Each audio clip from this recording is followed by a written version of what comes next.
He's just a high school graduate and super poor. Michael probably invited me to the singles party as a scapegoat just to make himself look better. Sure. He is usually competent at work and is undoubtedly a promising man who graduated from a prestigious university and works for a major corporation. But his mistake might have been flaunting it too much. After sending the drunken Michael home, I stayed behind with the three women. We were just talking, and we were wondering if you'd like to have another drink somewhere quieter? What? In the end, we moved to a quieter place and decided to continue drinking, no longer treating it as a singles party. My name is Jim Johnson. I work at a law firm and am 29 years old. The firm I work for is one of the largest in the city. We have a diverse group of professionals including lawyers, judicial scriveners, and administrative scriveners. And I'm a practicing lawyer as well as an associate director.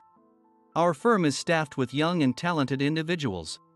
Let me share a bit about my childhood.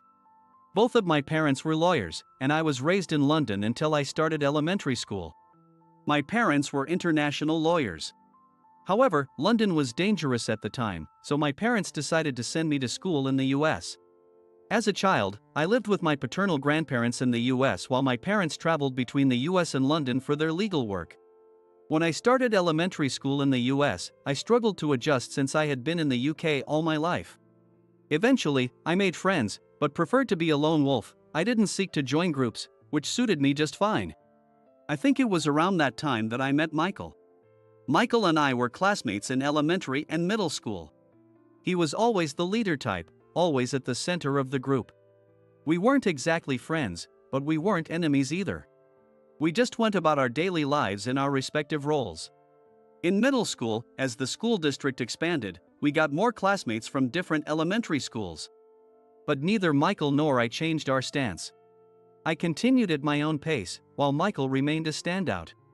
We went to different high schools, and we reconnected about 2 years ago.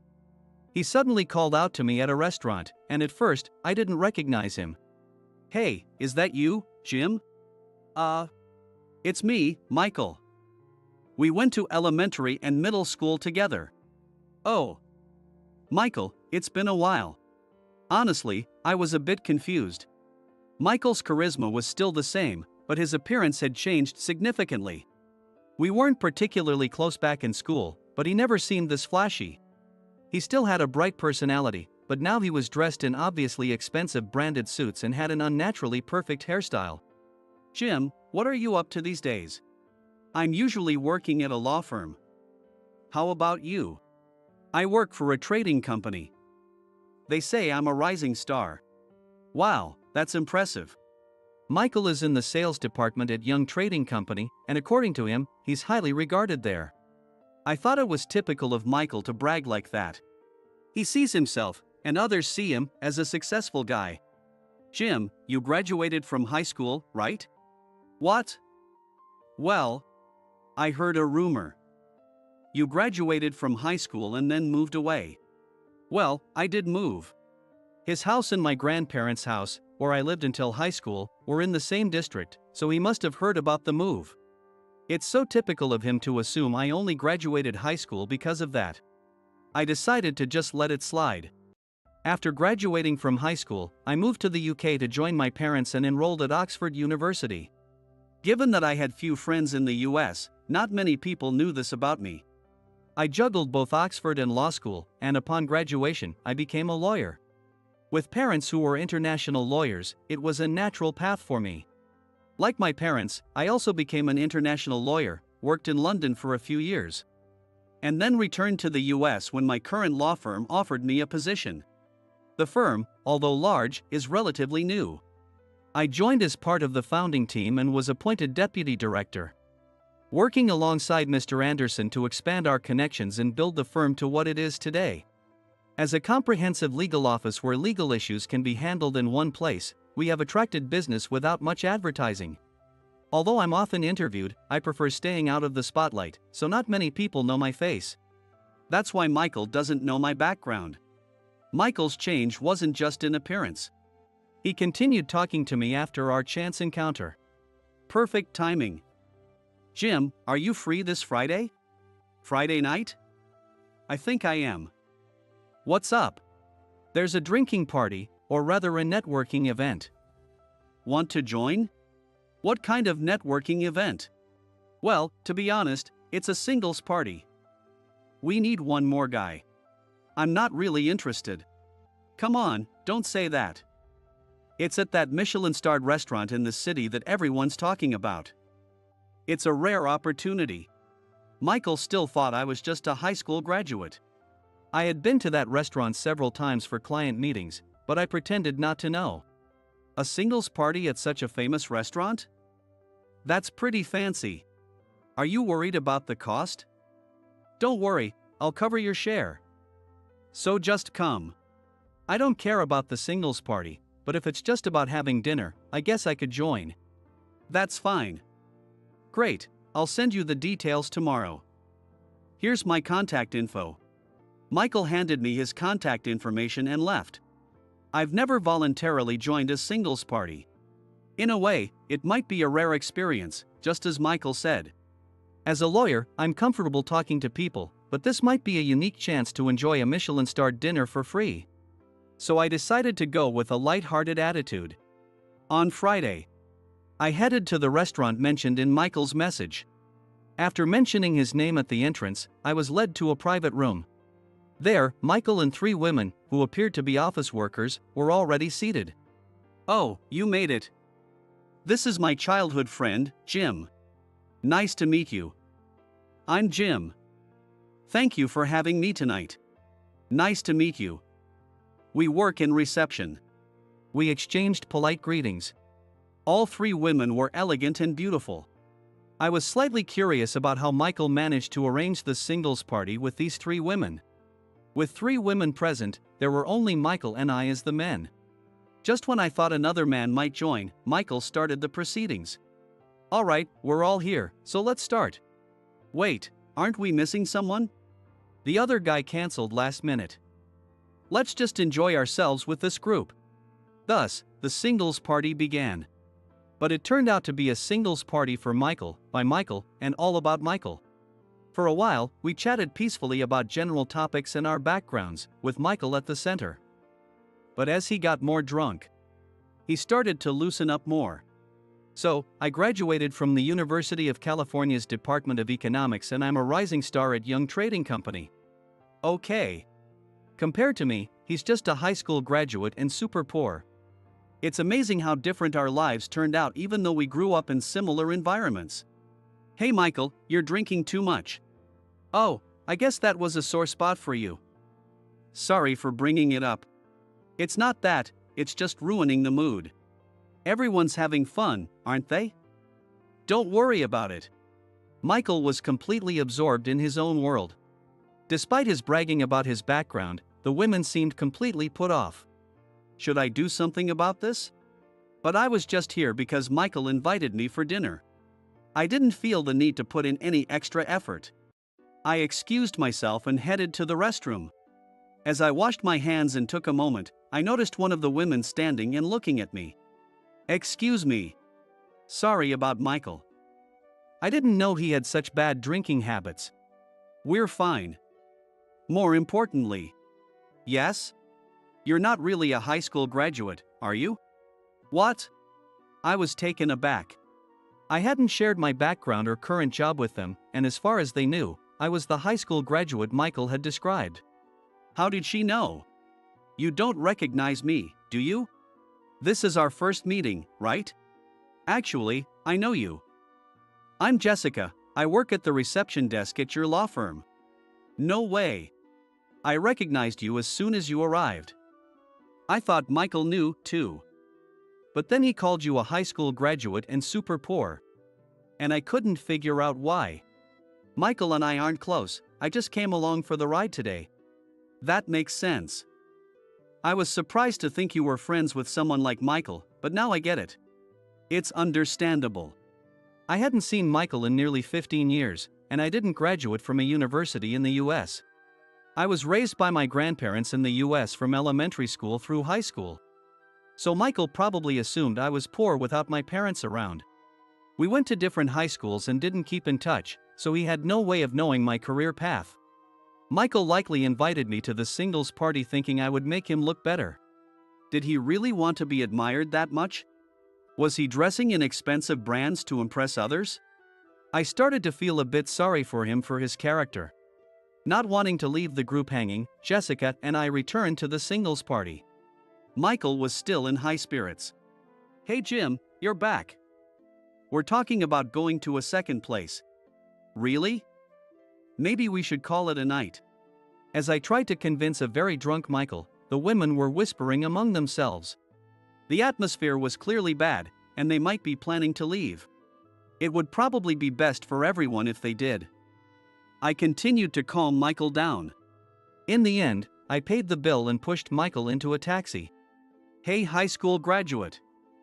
What do you think you're doing? I'm paying, let's go to the next place."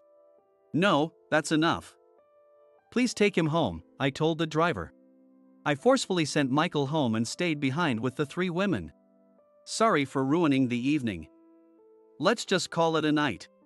We were just talking, and we were wondering if you'd like to have another drink with us somewhere quieter." "What?" When I told them you were the amazing lawyer who's the deputy director at our firm, they wanted to talk more. "You didn't have to say that. It's fine. Otherwise, it would be too unfair for you." In the end, we moved to a quieter place and decided to continue drinking, no longer treating it as a singles party. Let me reintroduce myself. I'm Jim, and I work at a law firm. "Come on, Jim, don't be so modest. You are a lawyer and the deputy director of your firm." I don't usually mention I'm a lawyer to new people because some people don't see me for who I am once they know. "Jim, you went to Oxford University, right? Michael doesn't know that and thinks you're a high school graduate." "Yeah, my parents worked in the UK, so it just happened naturally." The two women who came with Jessica seemed much more interested than they were at the restaurant. It turns out they were Jessica's college classmates. Fortunately, the women, including Jessica, didn't change their attitude towards me even after learning I was a lawyer. Jessica explained that the man who didn't show up was a mutual acquaintance and had organized the singles party. "Why did Michael say those unfounded things about you being poor?" "I didn't say that. He just misunderstood. I'm not super rich, so I didn't bother correcting him." "How humble can you be? Why would he think that?" "Maybe because I lived with my grandparents when we were classmates. So he assumed you were poor?" That's such a narrow-minded view. We weren't that close, so it's understandable. The women, led by Jessica, seemed completely put off by Michael. Michael probably invited me to the singles party to make himself look better. I might be a high school graduate in terms of US education, and I'm not exceptionally wealthy. But he never listened to my story and misunderstood my background. He is undoubtedly competent and has a promising future, having graduated from a top university and working at a major corporation. However, his mistake was letting it get to his head. No matter how much luxury you surround yourself with, it means nothing if your character doesn't match. I don't know how others perceive me, but I would never use others to elevate myself. And I couldn't forgive him for implying my grandparents were poor. Although my parents worked overseas and frequently returned to check on me, it was my grandparents who raised me daily. My grandparents taught me not about becoming a lawyer but about being a good person. I studied hard, inspired by both my outstanding parents and my humble grandparents. Naturally, I wanted to become a lawyer like my parents and a person of integrity like my grandparents. When I was working as a junior lawyer in London, I was approached by Director Anderson, the director of my current firm. Despite being young, Director Anderson was a prominent lawyer in the US. Disillusioned with the old practices at his previous firm and determined to start a new one. Mr. Anderson, also an international lawyer, had connections with my parents. One day, he contacted me from the US with an offer. "Jim, would you like to help me establish a law firm in the US?" I knew of Director Anderson through my parents but was surprised by the offer to co-found a new firm. "Why me? I used to work in the legal field in London, so I've heard about your excellence. Also, your parents, the Johnsons, helped me a lot. I've heard you worked with them. When I was still finding my way, your parents helped me grow into a competent lawyer in London." "I see. They taught me how to be a person first, then a lawyer." "Knowing that, I have no doubt you must be exceptional too." I think you're overestimating me. I'm just an ordinary person. That's exactly why I want you." Mr. Anderson said this and persistently persuaded me, even though I initially planned to continue working in London. After much deliberation, I decided to accept his offer. Although I had wanted to stay in London, I knew I could always return. I was genuinely happy and felt a sense of purpose being invited by someone who saw potential in me. Additionally, having my grandparents who watched over me until I graduated high school back in the US was a significant factor.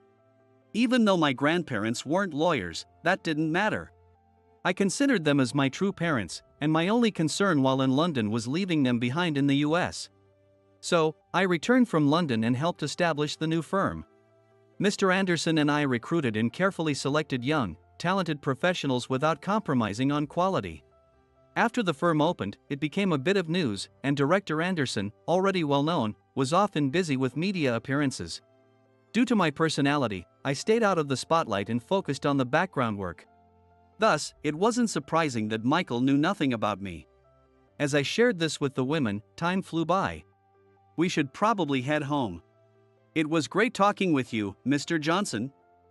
I had a lot of fun. Please, just call me Jim.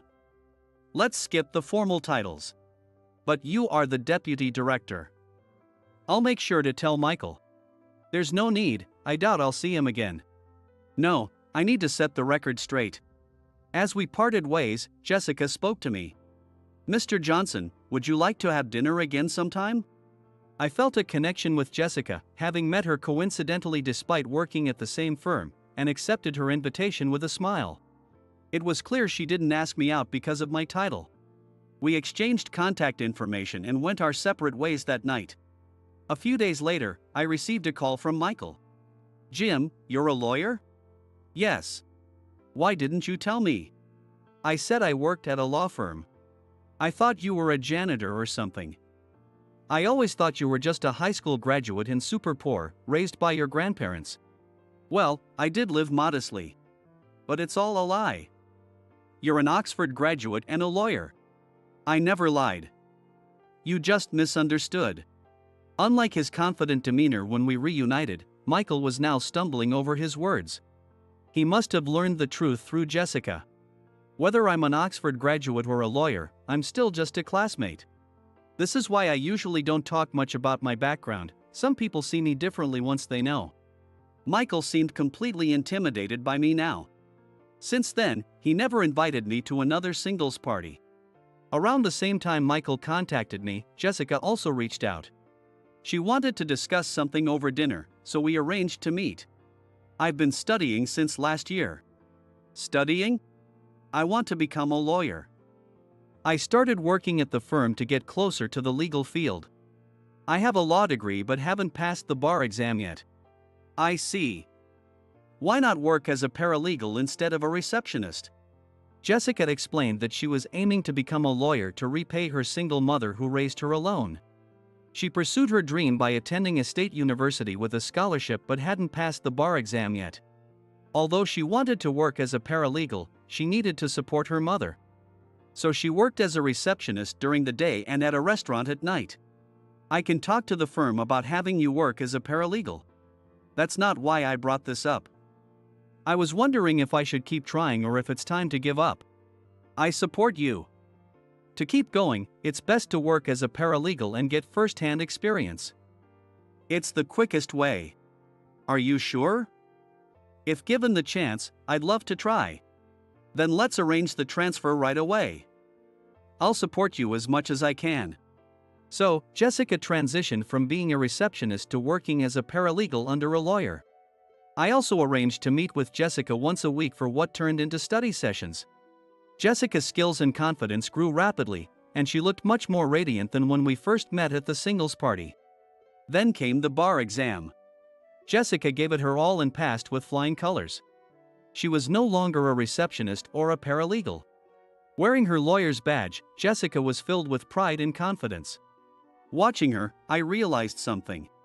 I had fallen in love with Jessica, who had worked so hard and achieved her dream.